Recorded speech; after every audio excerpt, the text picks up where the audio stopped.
All right, here we go.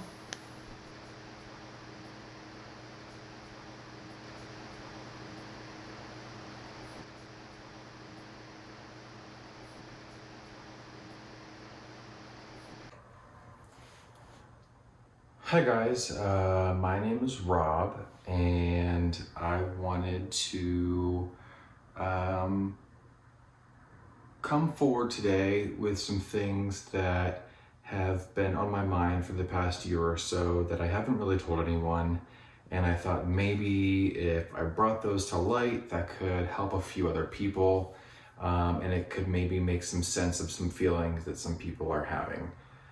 So the first thing I do want to say is that there is always going to be help where help is needed. There are tons of domestic violence groups, awareness groups out there.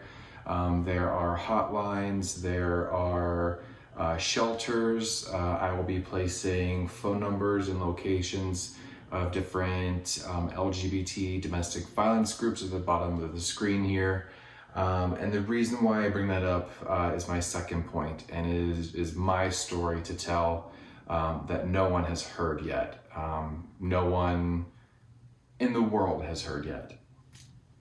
So the reason I wanted to tell this now is because I am working on bettering myself and understanding my feelings and understanding who I am as a complete person, and what happens in the past doesn't define us, yet we can grow from it, and perhaps maybe I could help some other people grow and maybe not have to deal with that kind of situation.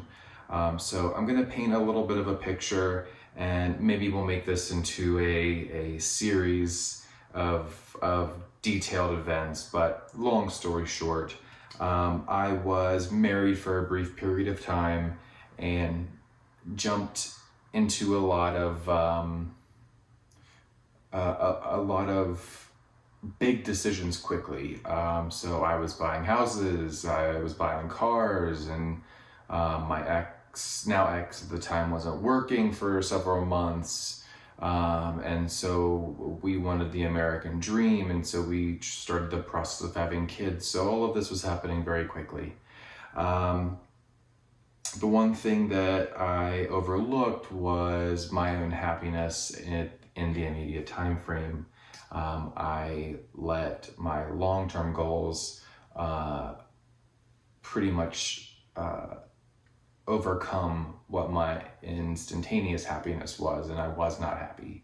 And I was with someone that was manipulative and abusive, and that took a very hard turn about a year in, when I noticed that he was being abusive with our dogs, which I had made several comments about, and then it turned into damaging the home and throwing things down the stairs and putting holes in the walls. And then it got to the point where at the very end, when we knew that it was just not going to work anymore, when I was getting ready to leave, he had pushed me up against one of our closets and held me by the throat and strangled me to the point of lacerations around my neck. And that moment, those 15 seconds or however long it was, felt like an hour.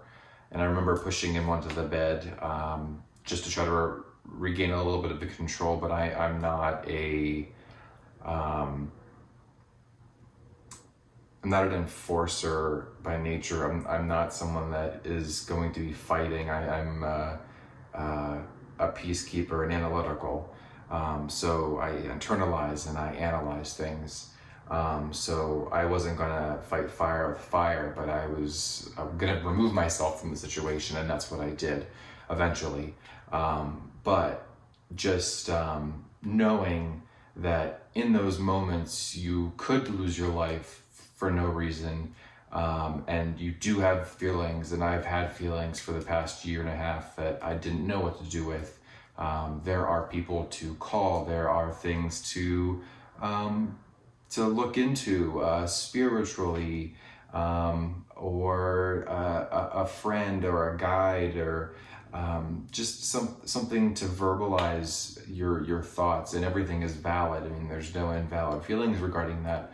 So I wanted to let everyone know that although the grass may appear greener on the other side, it is definitely not always the truth, and what you see is not necessarily what you get. I was living a very nice lifestyle on the outside with a lot of nice things, but I was afraid to be at home at night, and so I ended up packing my car and driving almost 3,000 miles away to find a safe space. So just know that there are outreach programs. There are people there for you in your corner. There are going to be times that you feel that it's pointless, that maybe that person had a validation in doing what they did, but that is that's not an accurate statement to be had. That's something that you need to train yourself to believe that you are worth it, and that's something that I am working on personally. So I wanted to let everyone know the reason why I have been quiet for the past year and a half is because, not necessarily shame, but I myself have had to find out how I deal with that stress and with that trauma, and I'm just now starting to deal with that. So there is no time frame. You could take days, months, or years, like I have. So I hope that my story of an appearance of fortune and gratitude, but with the at-life home of fear and terror. I hope that you're able to take a closer look, perhaps maybe at some friends or family members that might be showing signs of concern, or if you're in a situation yourself, please reach out to the number below and know that there's someone there on your side that will be able to help you out and direct you in this time. And there are places that you can go, there are shelters, there are loved ones that will take care of you. Do not feel that you are by yourself. And I hope that this story helps someone.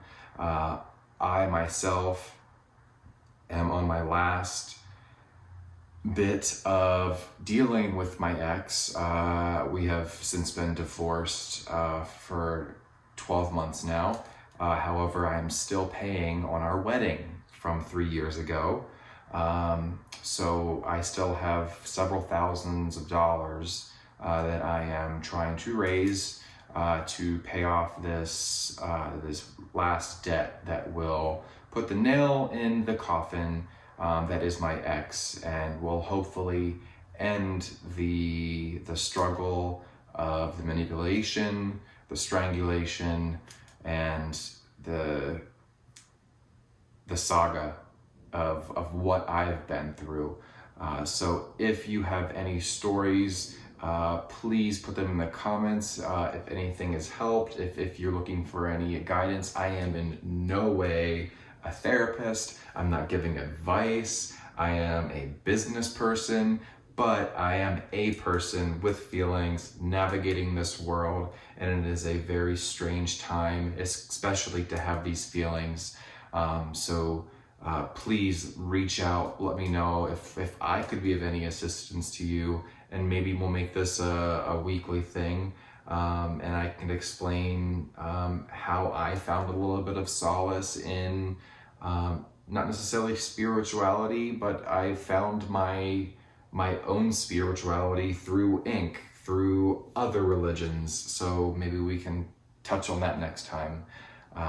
But until then, thank you very much for viewing, and all the information is in the comments below. I will also include all of our resources for our reach out groups, for LGBT, domestic violence, for non-LGBT domestic violence as well. So please make sure you reach out, you help someone, you ask the questions, and take care of each other. Thanks.